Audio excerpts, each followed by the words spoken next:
Welcome to Daily Global Insights with Sree and Sree, episode 174. The beginning of a new month and a lot has been happening around the world. To begin with, let's look at US news. Sridharji, namaskaram and welcome to a fresh week, sir, and a fresh month. Namaskar, good morning. Welcome to the month of June after a wonderful long Memorial Day weekend here. And hope, Sree, you had a good break and looking forward to the continuation of the program. Yes, indeed, sir. I'm recharged and raring to go. Here is the first piece of news. Pentagon chief fires back at Ted Cruz and says that US military will never be soft in a CNN interview. So what is this fracas between Senator Ted Cruz and the defense secretary, sir? Ted Cruz has taken a very strong exception to some of the changes or perceived changes that are going on, right from training to recruitment, which is focusing around this equality, woke, and this type of attempts to change the culture and the reorchestration within the army. So Pentagon chief has said whether this is really going to, Ted Cruz has stated whether this is really going to weaken and undermine the composition and construct and morale of the army, and whether army is well prepared to deal with the issues. So for which Lloyd Austin in an interview has shot back by saying, these are all conventional things that everybody does, but has nothing to do with the morale and the attitude and the approach of the army. And Biden honors the fallen on Memorial Day and vows to fight for a stronger democracy. Donald Trump pays tribute to fallen heroes on Memorial Day. Sir, as far as the Republican Party is concerned, Donald Trump is their leader now, isn't it? I mean, there is no doubt about this part, isn't it?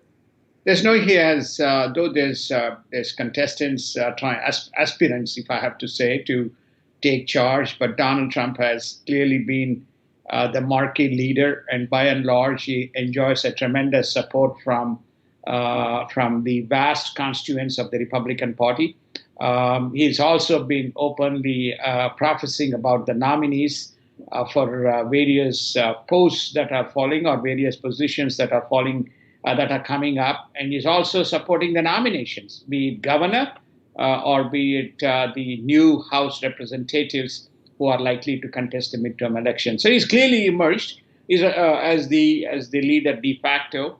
And many of the Republican caucus members do support, his views. There's also indications that he's likely to contest 2024 elections. The reason I brought this up is because Memorial Day is everything, everybody, all presidents do this. And it's important to understand that in America, there are still only two leaders that seem to be, rising far and above their other respective party mates. And let's move on to the death toll in the America cities because of the progressive racist ideas. Sir, I'm reading here that Chicago, Los Angeles, Philadelphia, Minneapolis, Washington, D.C. have all witnessed between 35 and 56% increase in homicide, and Portland is off the charts, a stunning 800%, sir. Well, I think one of the things that we talked about, which we haven't done, is to do an extensive coverage of what's happening in some of the urban cities. That includes New York as well, in and around the rising crime wave that is sweeping across the United States. Now, the data has been published, and what we are hearing what is obvious is now anecdotal and evidential, which is to say that when they look at the rising cases relative to where it was last year, this year, the average number of cases have grown from 35 to 56. And if you look at most of the cities that are outlined here, these are also cities which are behind the defund police and basic defund police movements, as well as reduce the police force movements. And the cities stand out by themselves, which have been the pockets of the violence. Not very good news, and hope Mr. Biden looks at the data and tries to, rein in or at least send messages to the mayors of the cities. Sir, first off, we said that 9 counties are seceding from Oregon and they're joining Idaho. Now, that means that there is a fair amount of unhappiness with Oregonians about the way things are in their state. Now, we don't see anything about this in the newspapers or in mainstream media. So, where do you think this is headed, sir? Do you think Oregon is going to turn purple soon, or is it going to be still solid blue? I think there are two states. One state is, as you rightly mentioned, the greater Idaho. The Idaho is adjacent. So these 9 counties are joining what they call as the greater Idaho counties. And the what you're going to see is Portland becoming more and more deeper blue. Dissatisfaction arises from several factors which we have touched on in our DGI programs. First and foremost is the discrimination, because these are farming communities in terms of the dispensation of the loans and treatment. Second is biases and prejudices using this racial theory concept. Third is the taxation. And fourth is this grant of these huge benefits, which is mitigating the labor to come to work. So it is a rural agricultural population, and so therefore they feel much alienated in a deep blue state. So much of the crime stems from the fact that governments try to force communities to come together. They do not alienate the communities by policies. I think, unfortunately, the present administration, I don't know, to their naivete, they seem to be more and more slipping towards alienation, and that's what you're witnessing. I mean, Yeah. it's very surprising that such a major tectonic shift, that 9 counties have decided that they don't want to be identified as Oregonians anymore, should be national news, because it means that there is a lot of churn in rural America. I'll leave it at that. We will come back and revisit this in the days and weeks to come.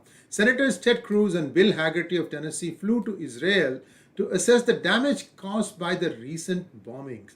Now, sir, Ted Cruz is a Republican. How about Bill Hagerty, sir? Tennessee Republican, yes.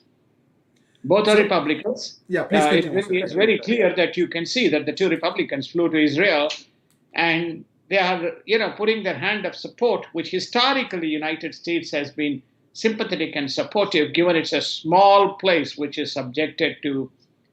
See, everybody believes in law and order, democracy, including the Israel, but there has been this, Iranian-influenced Hamas, and prior to that, Hezbollah from and the Lebanon side, creating tremendous amount of unrest in that part of the world, which is caused imbalance and impacted the livelihood of and the basic what you call civilization, basic, for people to conduct their normal course of life in these neighborhoods. I think none of them would prefer chaos. They all prefer to have an ordinary, normal life, to go and work and then enjoy their living.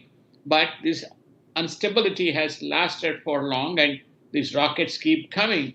So this time, Israel suffered a lot of damage, and for notwithstanding the fact is, there has been a token support from the United States, especially the present administration. There is a strong belief that both from the Democratic Party as well as the Republican Party, that enough has not been done to anchor behind Israel. So these two people visited to look firsthand visit and assess the damage that has been caused by these flying rockets in Israel. There is no doubt there is damage on the Palestinian and the Gaza side, but Israelis did not drop stuff in those places. They were responding to defending themselves. And the next news item, Buttigieg says that infrastructure talks cannot go on forever, calls for clear direction by next week. Mayor of a small town catapulted himself into a presidential candidate in the Democratic race, and now he's a secretary. What is it that this person brings to the table, sir? Is he also one of the progressives? He comes from the industry. He comes from with the background of financial, a little bit of a financial commerce pedigree. He has become the unofficial or official spokesperson, because this is supposed to be our very good friend Dr. Janet Yellen. In the absence of Janet Yellen, who is in the side making statements, somebody has to speak. So therefore, you have this unusual situation in the Biden administration. We don't know who is actually running, and we have talked about this. So Buttigieg is emerged himself as the spokesperson for negotiating the infrastructure and budget, or spokesperson for that on the administration side. And then Biden makes occasional statements. Today, I'll negotiate with Republicans. I'm meeting with them for bipartisan. No, I'm not going to speak with the Republicans because it is. Then he tells the Democrats, I'll go with my own plan because the Republicans are not towing the line. So Buttigieg now has basically, as acting as what you call mediator, or saying we have to stop and we have to go on. Having said that, there is already a $8 trillion plan at play, of which this $4 trillion is a component. There's another $4 trillion that is going to be added that includes climate and further normalization of the benefits. $8 trillion is the cash. When you amortize it, what it translates to, we will calculate and present it when we do the 2022 budget, as we did for 2021. And millions of Americans could face eviction as housing protection ends in June. Just to set this thing in perspective, viewers, when COVID hit in 2020 March and there was a full to partial lockdown across the country in the United States, there was a moratorium. People who could not pay rents, whether it was rental spaces or homes, they could not be evicted. And this was, continuously getting renewed once every 6 months or so. Now, looks like at the end of June, this Biden government may not be renewing it, is what I'm reading. Sir, correct me if I'm wrong. No, I think that you are absolutely spot on. I mean, on this topic, this is June end. The rental and mortgage protection program comes to a close. Prior to that, when you cannot be evicted for non-payment of rent, to some extent, it was backed by, if you apply for it, the government will back end and support, not fully but partially, the rental, which is what the owners have to take, and then they have to basically absorb the balance loss, which was contested in courts. And in some courts ruled in favor of the owners, and vast majority of them, which are liberal states, supported the program. So June 28th, the program ends. So many people face eviction. Those who didn't pay mortgages, interest, principal, etc., would now the clock begins to tick after we cross end of June. So that is the nomenclature of the program. Just one more thing on the Buttigieg side. There's still a gap between that. Republicans were willing to go up to $1 trillion, from 548 to 700 to 1 trillion, they're prepared to go. Still, the gap is 1.25 trillion between original Biden, and Biden was prepared to reduce 500 and come to 1.75. So there's a huge gap between the 1 and 1.75. I don't see that converging, and maybe we'll see some decision this week. And in Indian news, Modi completes 7 years and Modi completes 7 years and celebrates talking about his 15 programs, says spirit of Seva has been a guiding light for his government. Unfortunately, he's going through a bit of a turbulent phase because of the vaccination, but otherwise, if you look at his long-term achievement, he has done much more than many of his predecessors, isn't it, sir? It is. I think that this was fairly somber and sober, given as you rightly pointed out, India is going through a huge pandemic wave. Wave 1 hit United States. Wave 2 has engulfed India, and fortunately, I think we are seeing the receding side of the wave, but it has left a lot of damages. And Wave 3 has started. India has passed the baton to Asia. But to your point, which is namely, it is fairly somber in terms of,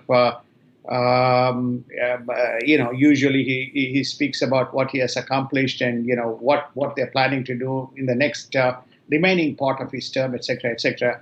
But this COVID has been a dampener in terms of being far more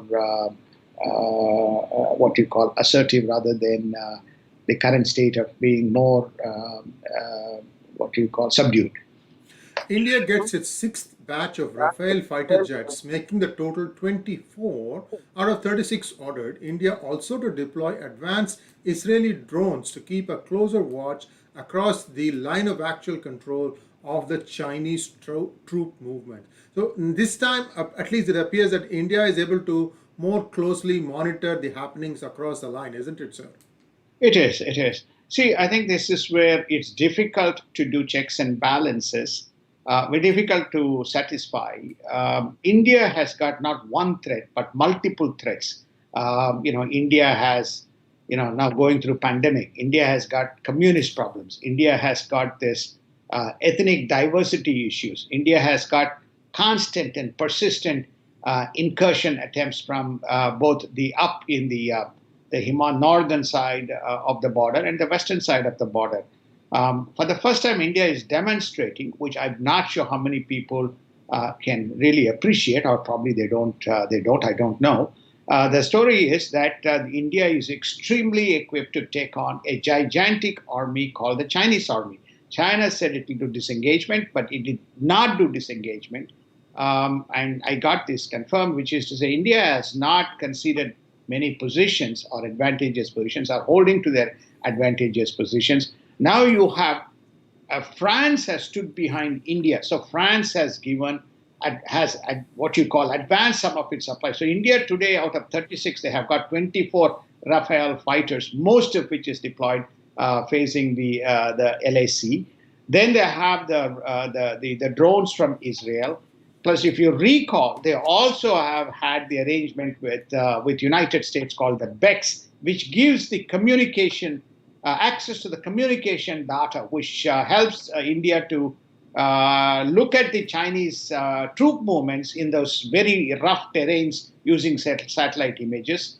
Plus, they have also built their own infrastructure around that whole region and continue to keep their vigilante. So at least on that. On the security dimension, what we are seeing is the complete paraphernalia being laid out in the event of the weakness, the weak moments of pandemic within India.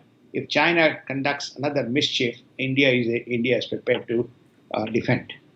And Indian GDP expands 1.6% in Q4 of 2021. The contraction reduces to 7.3% for fiscal year 21. And fiscal year 22 forecast is 8 to 10% GDP. Sir, can you please expand on this a little bit? What GDP numbers are we talking about, nominal or PPP? And what are the mistakes here? What are the mysteries here? What are we missing, sir? Now, the mystery here is, let me kind of correct myself here. So people get confused between a GDP and what we call as a nominal GDP.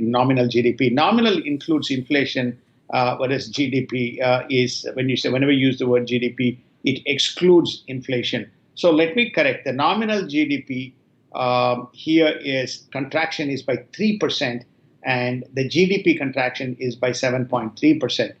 So when I look at the next number, which is the forecast, the nominal GDP is expected to be 8 to 10%, or in fact, they're saying 12%, but let me modulate it by saying 10% because of the effects of Corona spilling into the second quarter. If you just simply say GDP, the GDP is minus the inflation number is what you need to take into account. The GDP at FY22 will be somewhere between 3.1 to 3.2 trillion dollars, factoring in this either 10% or 12%. Right now, it's around FY21 is around between 2.7 and 2.8 trillion dollars estimated. And the fact that India has such a high amount of reserves at 593 billion, would that in any way help or hinder India in its march towards 5 trillion? No, it doesn't. It is actually the for $600 billion for the purposes of simplicity.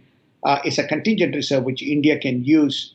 Let's say there is a 9 months war, a 6 months war. Now, can India meet its import obligations? Because much of the domestic needs is also imported. So can it meet in the event of a war? The objective, as you can obviously see, that the reserves gives it the provision to meet. So that's one number. Just a second number is that the India has added $300 billion since 2014. That's a significant jump. And the second number that I'm alluding to is India's net credit position as a result of the reserves is positive. that is, India also has debt obligations in foreign currency as well as the private debt. When you take a look at the total debt relative to the reserves, India is in a surplus by $45 billion because it has reserves to meet even the debt. So this is again a first occurrence that has happened in a long memory. We have already covered the issue. The market capitalization has grown, which means there's a lot of money flowing in. The market capitalization is around $3 trillion, and it is well on its way to meeting the $5 trillion even before the GDP numbers. GDP makes it to $5 trillion. GDP is expected to be $5 trillion by 2027 or so, 26, 27 or so, if the present trend is continued. This is one of the areas Modi has been critiqued, which is to say, hey, you said 2025, you will reach 5 trillion. It's not going to be 25 by 27. Not a major issue, but politically these things make a lot of difference. Lastly, before we go to the next topic, India's FDI is number one in the world. We have covered this. It's about $82 billion for the year FY21, and it's the highest FDI that India has seen, and it's the highest that the world has seen in the recent kind of, I know China hit $100 billion annual run rate for almost 10 years in the 80s. But today, India is number one related to China. China is about $62 billion or so, some number. But that's also reinforcement that the fundamental platform, at least in the economic sense, things are moving in the right direction despite the COVID situation. And the Minister for External Affairs concludes his United States trip after his meetings with Defense Secretary, Secretary of State, National Security Advisor, and other officials. What do you expect are the main points of this visit, sir? I think if I have to summarize three things. One is, first and foremost, is the first meeting in person between the two governments, which has historically enjoyed, especially in the last 10 years or so, has enjoyed great warmth. So I think it's basically an exchange of meeting ideas, what they want to accomplish, though there has been virtual summits. I think the second objective of the meet was also to discuss the security situation in and around India, and especially Quad and Indian Ocean. I think that's the second. The third was, much has been talked about whether this is called vaccine. You would have met with vaccine, but much has been done on the vaccine side. I think contrary to all the, I know this is a very divided view, and people have different opinions on this specific topic. U.S. has released that critical component which was needed by Covishield. U.S. has also released some components of AstraZeneca vaccine, or when I say components, some vials of the AstraZeneca vaccine. But India is preparing itself in three ways. One is it is working with the Russians, and we have covered this with Sputnik. India is also working with Eli Lilly and J&J, besides its own co-vaccine program in terms of meeting the needs. Some numbers have been given, but history is history. It's the way forward rather than way backward. As a date, I think India has also vaccinated close to 200 doses, 230 million doses has been given, which puts it second only to United States at 285 million doses of vaccine. So that just gives you the dimension of the global challenge. Many of the countries don't even have vaccines, and the world is pleading for vaccines to be given to India. So I think that's the third objective of his visit. And Saudi committed to meeting India's requirement for petroleum products, says Saudi ambassador, and has already invested $2.8 billion. That's all well and good, sir. Let's go to the next more important item. Tech platforms fall in line. Google, Facebook, and Twitter to meet government requirements. Sir, Facebook was the last one to join, kicking and screaming. What happened that made Twitter change its mind, sir? What happened? I think that they had no other choice other than to fall in line.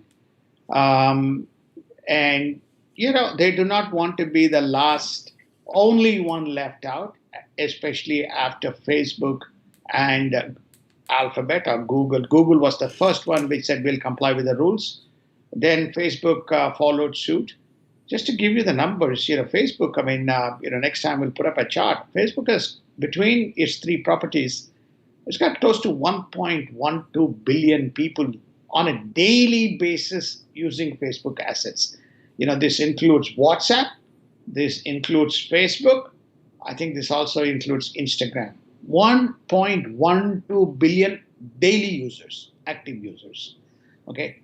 Twitter is around 17 million daily active users. Twitter is also facing another court challenge, which is around violation of certain rules, which could result in prosecution. So Twitter said, okay, no, we are falling in line, and they're falling in line. What happens? It doesn't mean that it's hunky-dory. It's just we have to see what happens in the days to come. Twitter has had a history of putting CEOs that are quite controversial in their action as well as in their statements. This is not the first time this has happened. There was another person who was very, very left and very pro-Kashmir, slanted, you might say, and amazingly, a lot of people got tick marks without even having proper followers, whereas established authors such as myself is still looking for the certification. I'm not saying that, by having a tick mark against my name that I have achieved something, that I have climbed the Mount Everest, but I'm just trying to tell that even those who are showing facts don't seem to have any recognition in this Twitter. We have to wait and see. These are all nonsensical in the sense that if they don't, satisfy the needs of their users, they're going to fade away. Let's hope and see. Let's wait and see what happens. Sir, in global news, I'd like to now take us to global news. The US and NATO wage war games in Europe. Russia is going to send its troops to West. Unwarranted tension. So why is Russia acting up? I thought the US and Russia agreed to a lot of things. Well, first and foremost, Memorial Day. So there was coinciding with that NATO forces conducted exercises in the Russian region. There's more than 12 countries participating. It's full carte blanche, ground forces, naval force, navy, and air force. Is it warranted? No. And the NATO general went on to make a statement. This is a reaffirmation of the post-World War II and the world alliance coming together to fight for the common cause. So Russia said, okay, no problem. I'm going to send 20 more battalions to the western border, and I'll also conduct. So it's unnecessary ratcheting up, of unwarranted tensions in the region. Now, the question that you are asked is, there's a statement that is issued from the Russian side, which says that don't expect much out of the meet. There's more tensions to come as we approach the day of the meet. So I mentioned this again. Russia is the problem is in South China Sea and Indian Ocean. The problem is not in Europe. But as is always the case, Biden administration or Obama administration 3 gets it wrong. Denmark has helped US to spy on Merkel, EU officials during the Obama administration. So now we are beginning to see small snippets of truth emerge about the so-called ideal Obama administration. Myself also was fooled that this man was doing God's work, and now we are seeing the reality set in, sir. Well, the Denmark intelligence has confirmed or basically has released a statement. It has helped the U.S. to not only spy on Merkel, but also other EU officials during the Obama administration. Why Denmark should have this statement come out, especially after Mr. Blinken conducted the Nordic visit more recently. He was in Copenhagen and he was in other capitals of the Scandinavian region. Don't know, but it's not a great news. And former Albanian leader threatens to sue Blinken on corruption charges, demands proof, and blames George Soros. Where would he be suing Blinken, sir? International court? France. So he says that in the French court, there is no immunity for Blinken. He can be sued. And Mr. Blinken applied what you call as sanctions and restrictions of his travel to him and his family and so on, leveling corruption and ethnic cleansing charges. And so Mr. Albanian leader has shot back. And funding Palestinians, reopening Jerusalem consulate will embolden Hamas and strain Israel relations, says President Trump. Now, we also have the two senators visiting Israel, and Egypt is now going to hold summit with Palestinians, Hamas, and Israel to broker sustained truce. We mentioned this in our last hangout, I think, sir. So, what is the role of Palestinians in this? What did they do? It is one renegade, rebel, quote unquote, terrorist group. But why are they being dragged into this summit? You mean Hamas? No, I mean Palestinians, the general Oh, Palestinians. yeah, They, yeah. they are not, in fact, if there's anything, Israel has closed its borders to Palestinians who live in West Bank and Gaza from coming and working into Israel. There used to be a situation where they were much more, selective and subjective. They knew who to stop and who to allow, but now there is a much higher restrictions. Well, the way I look at it is there's one development which is surprising. One is which is namely Egyptians asked to negotiate with Israel, Gaza, and Palestinians. That means that Hamas is the representation, or Hamas officially claims representation in Gaza. They also they say that they represent Palestinians as well. Then you have the Palestinian led by Mr. Mohammed Abbas. So historically there has been this tussle between the so-called communist wing of the Palestinian groups, which is, as you probably know very well, led by Yasser Arafat and so on and so forth, and the general Palestinian public. And then, of course, you have the extreme wing, which is the Hamas wing within the Palestinian construct. So the question, therefore, it begs, who do you negotiate? And there has never been peace. And for Mr. Blinken to suggest and go to Egypt and ask Egypt to conduct this negotiation with these three people for a sustained truce, is this achievable? The answer is no. Are we going to see more issues? I think that there is lingering issues that is knocking at the door. There's no way Israel is going to concede in any manner, doesn't matter what the government is, whether it's labor centrist or the right Mr. Bibi government, they're not going to concede the security of Israel to anybody. So there is this hidden hand of Iran, which pulls the trigger on most of the stuff around that. So I think more troubled times ahead rather than any sustained peace. And look at Southeast Asia, which is in the middle of COVID wave as Singapore pushes wider testing. Vietnam suspends incoming international flights. Malaysia, Singapore, Japan, and Taiwan all are in lockdowns of one form or the other. Sridharji, are these people suffering the double mutant wave, or what is the second wave? Why did it happen now for these countries, sir? I think it's a triple wave. So they have, I don't want to give a name, but there is another variant which is being talked about in these regions. There has been a spurt in cases. Japan has still not come out. They are still in crisis.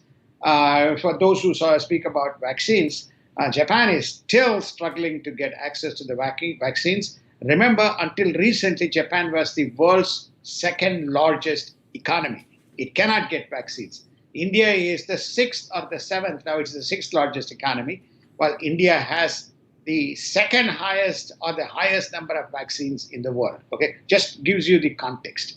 Development and develop has no correlation to this vaccine model. The entire Asia. Korea is not a small economy either. Korea is the sixth largest trading partner of United States, right? And it has got vaccine issues. So you find that most of these countries, this new variant, whatever the variant, I don't want to give a name and stroke controversy. This is another variant that has crept in.